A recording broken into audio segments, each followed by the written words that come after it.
I believe in the power of learning, and so does Smart Deal Academy. This incredible nonprofit serving the greater Charlotte area is changing lives through personalized tutoring, homeschool teaching, and enrichment classes for students of all ages. From pre-K phonics to private music and Spanish lessons, Smart Deal creates a safe, joyful space where kids grow in confidence and curiosity. This work only happens because of generous donations from those who believe every student deserves a chance to thrive. Every dollar fuels one-on-one support, creative programming, and the kind of encouragement that sticks with a child for life. Be a part of that impact by visiting smartdeal.com and make a tax-deductible donation today. Let's build a brighter future together.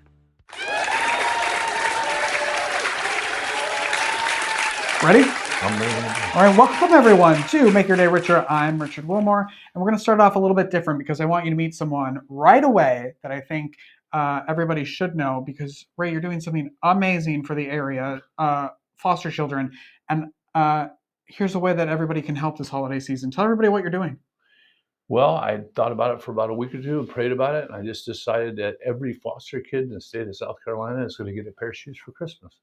How that vehicle came about is I just started putting it on social media, putting it on flyers, pasted it to windows in stores, and I got a hold of Tony Catone, the director of DSS. There's 3,414 kids right now today.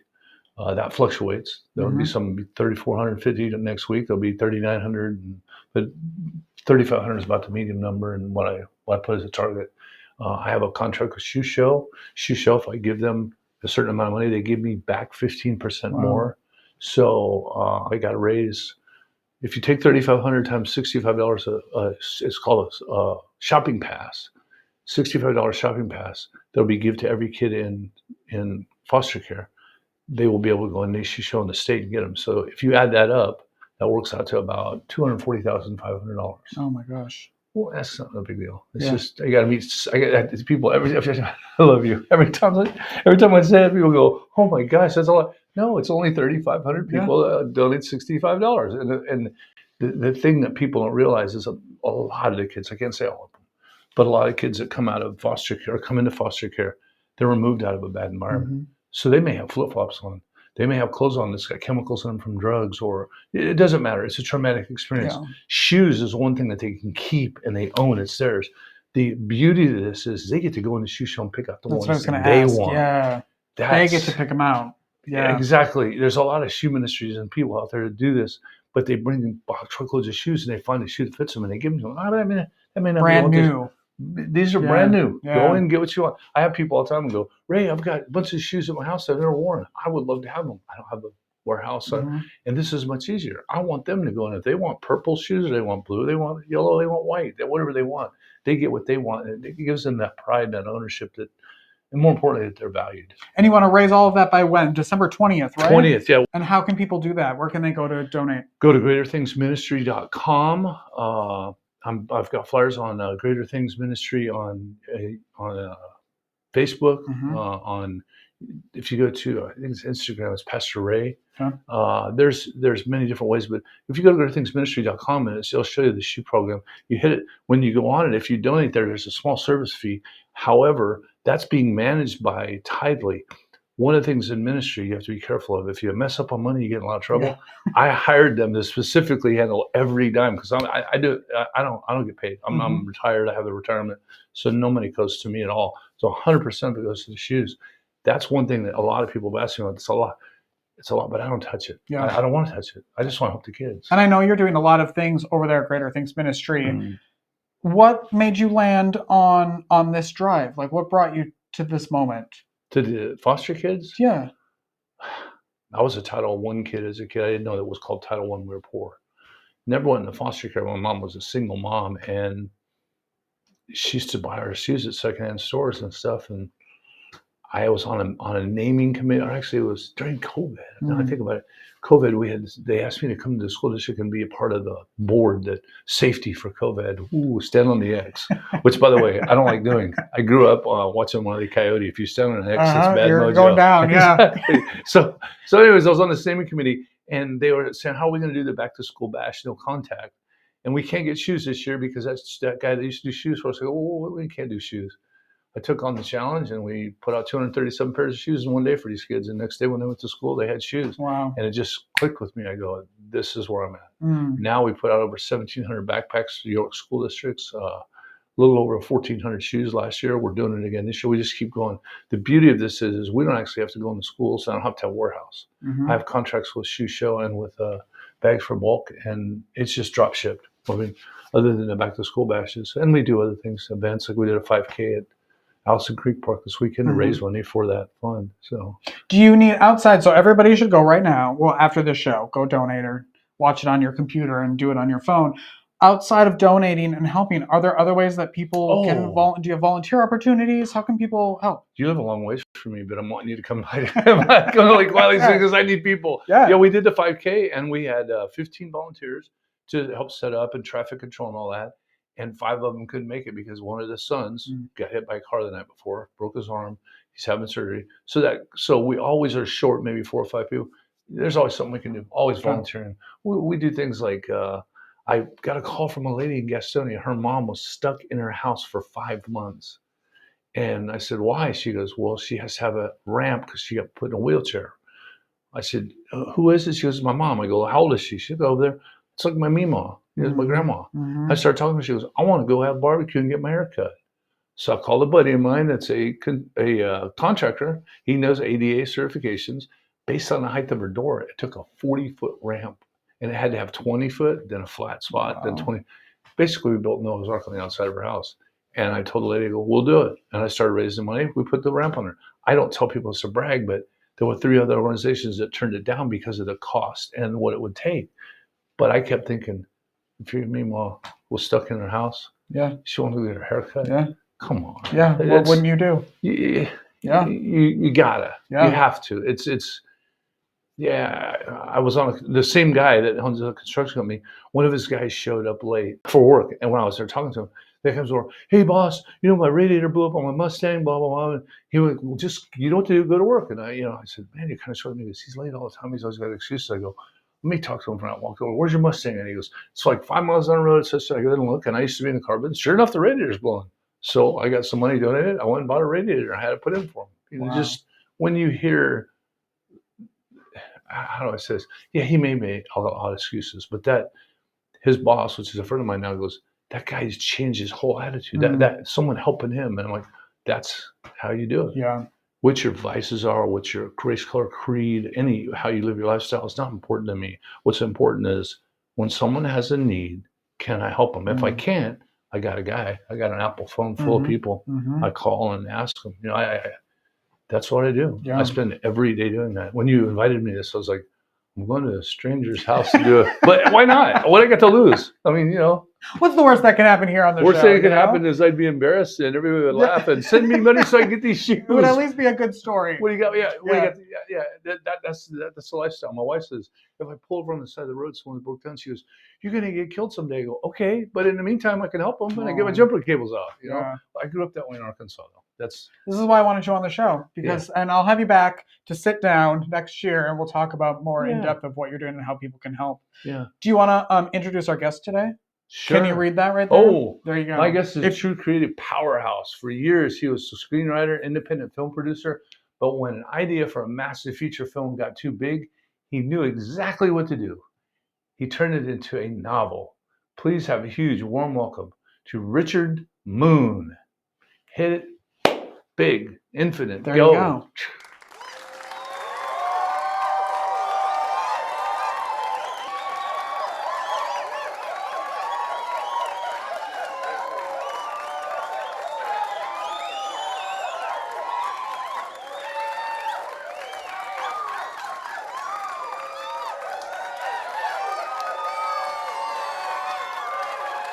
Richard, thank you so much for being here. Thank you for having me. I mean, love the name, so had to have you on. Yeah, exactly. I saw it. I was like, oh, another Richard, finally. Yes. And then I at least knew how to pronounce his name because I get so afraid when people come on here that I'm going to mispronounce their name. And I knew I'd ace yours. So as long as you get the last name correct, too. That's true.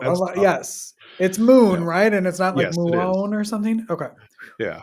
All right. Perfect. Congratulations on your book that just came out last month. Thank you. Conquer Death. Thank you.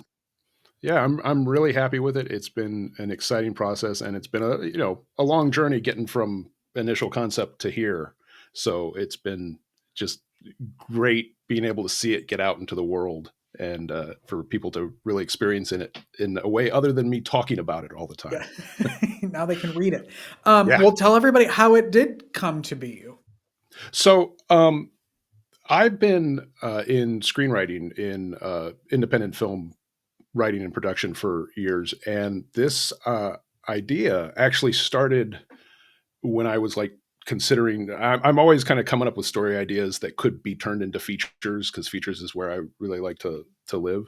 And the initial idea I had for this kind of sat in a box for a while, because there was the outline of a plot but no real characters to it, and then the characters started to come together, and I wound up writing a whole treatment, and I finished the treatment and I was like, this is a lot bigger than any feature film I will ever get made, especially right now. So it's like not, but maybe I can still make a big feature script out of it and it'll be a showcase.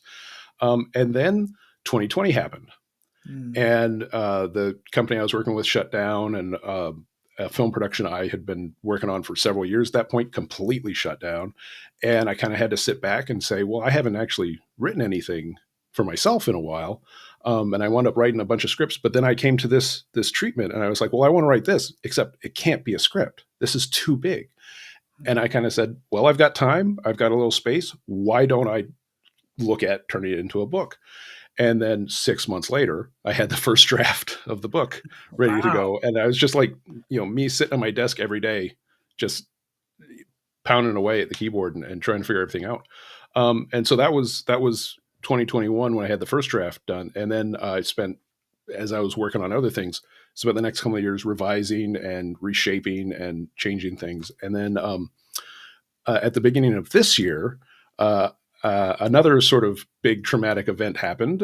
My house was actually part of the Eaton fire in Southern California, and so in the aftermath of that, I kind of was like, all right, I've been querying agents.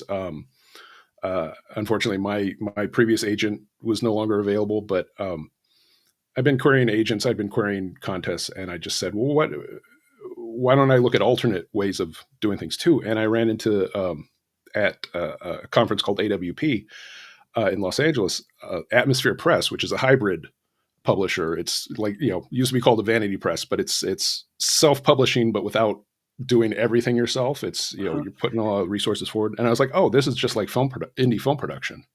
I understand this now.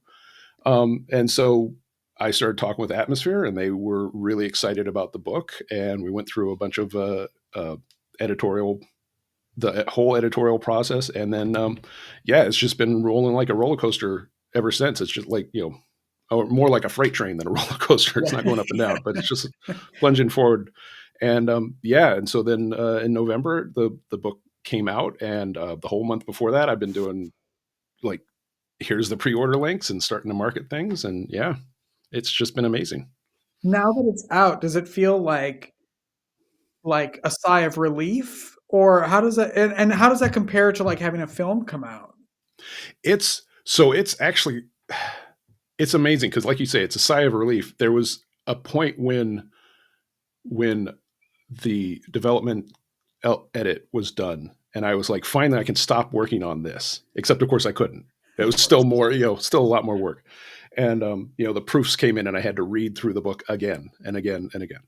And then once release happened, it was like I actually don't have to work on this part anymore. And it is a relief, because now I'm like, I feel like, even though there's still all the marketing and the I'm talking to bookstores, and I'm getting it everywhere I can get it out to, that's still a different thing. And I can be like, all right, my writing brain now needs to, I don't have to be editing this ever again.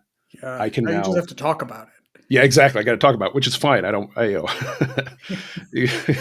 one of those rare writers that's actually trained myself to be able to talk about my projects without going, I have this it. thing, Scared of maybe it. you'll like it. Yeah, No. yeah, Um, no, yes. if you like historical fantasy, you'll like this book. It's great. And the best part is that I feel like this has a life of its own now, in a big way.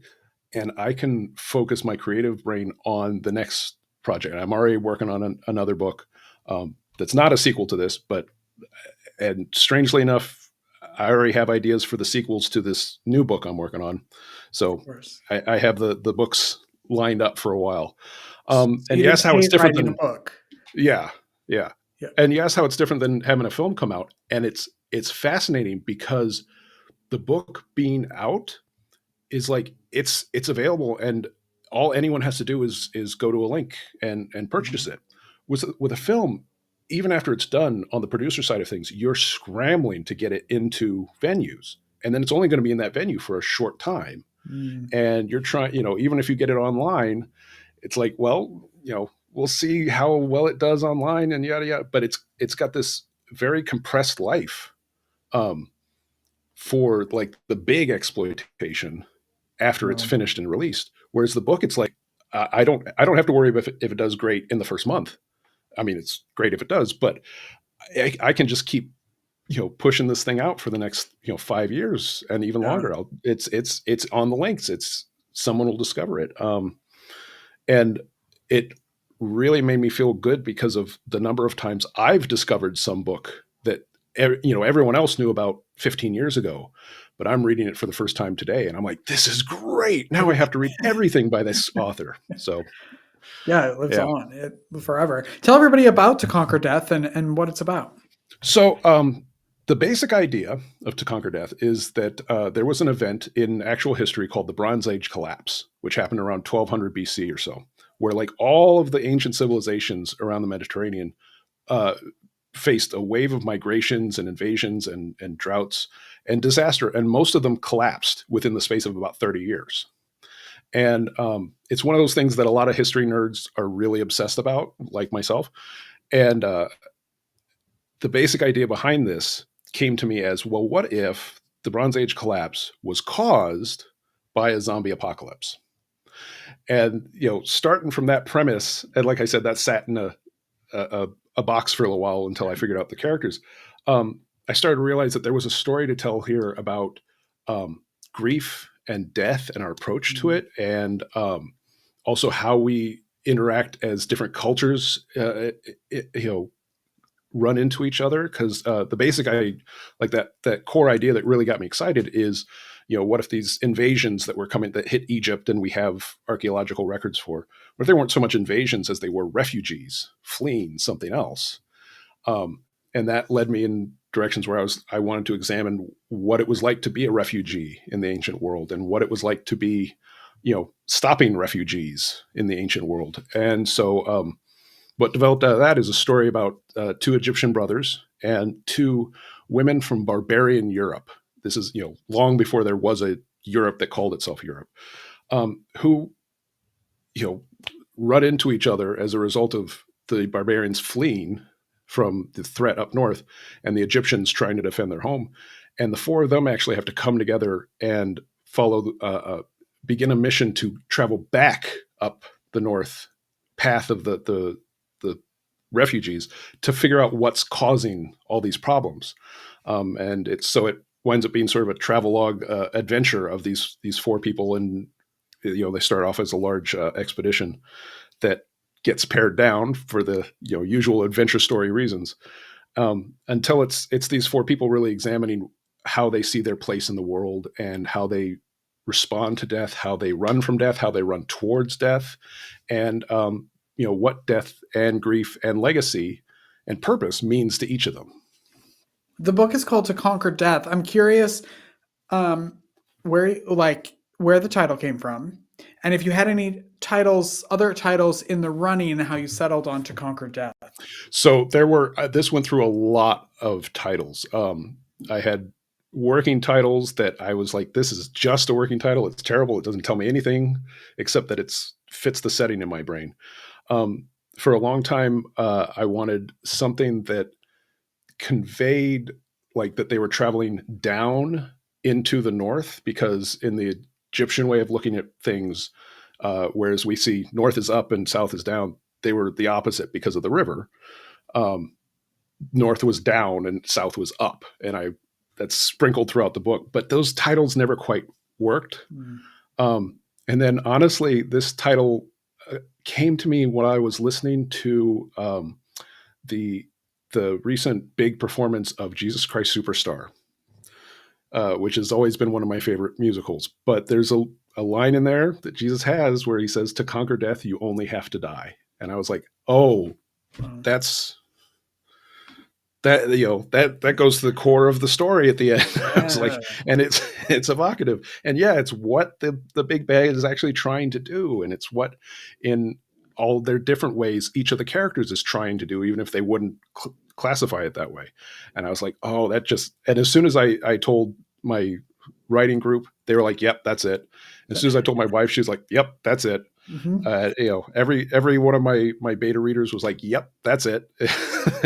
One more thing I don't have to think about. Exactly, and I was like, "All right, it's done. It's got a good acronym. All my files now have TCD on them." Yeah, I love that.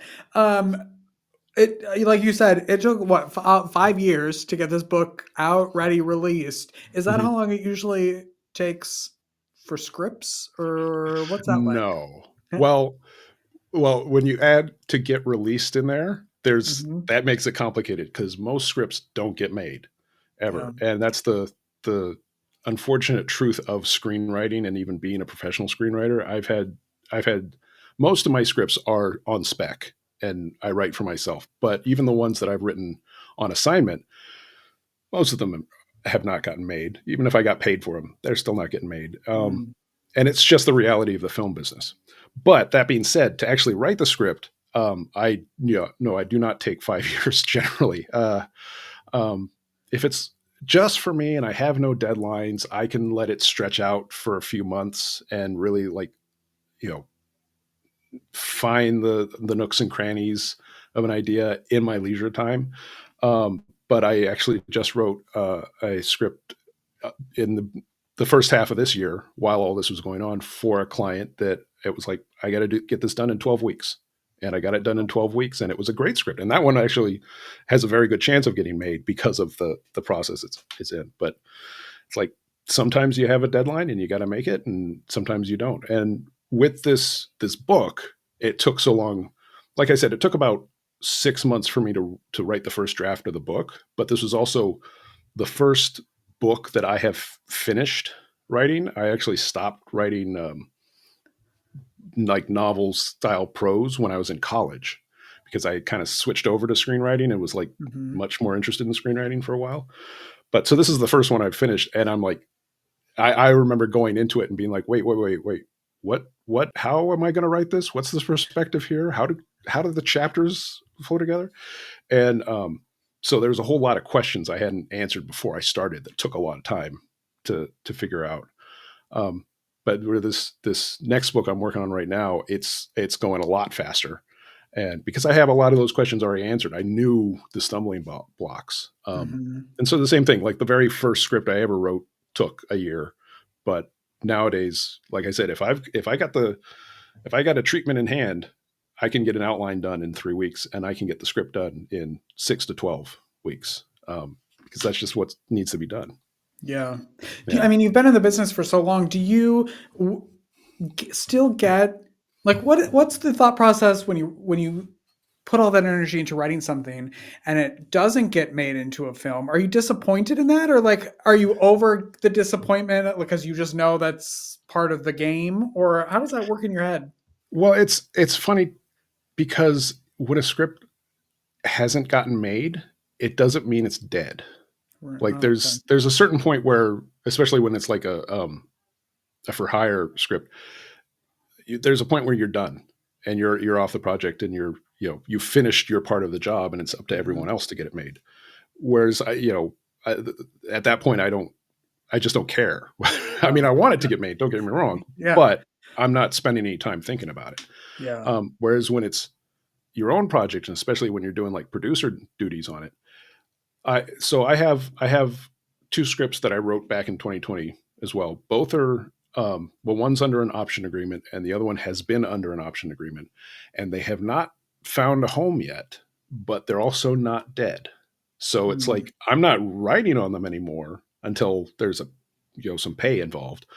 But at the same time, everyone who reads them loves them and wants to get them made, but it's the getting them made part that's like the hardest part of any film, not just independent film. But so to a certain extent, I've got a script that's at this point about 15 years old that has not gotten made, but there's a chance it could be. You know, I mean, there's always that chance. You could, maybe I'll rewrite it and it'll tighten it up and make it more modern. But it's not dead. It's not dead until I decide it's dead, and even then, it might not be completely dead. So it's an interesting place. It's like whenever a particular project is at a particular place and that falls through, horribly disappointing. I've had a film that had locations set, had the stars set, had the director set, had co-funding set, and all of that fell apart in the space of about 4 weeks. Wow. And it rips your heart out. Yeah. But that script's not dead. That script, there's so interesting. It could, there could have a future. So yeah, it's an odd balancing act. Yeah, I guess. What do you love most about your life right now? Well, I mean, to be cliche about it, my family.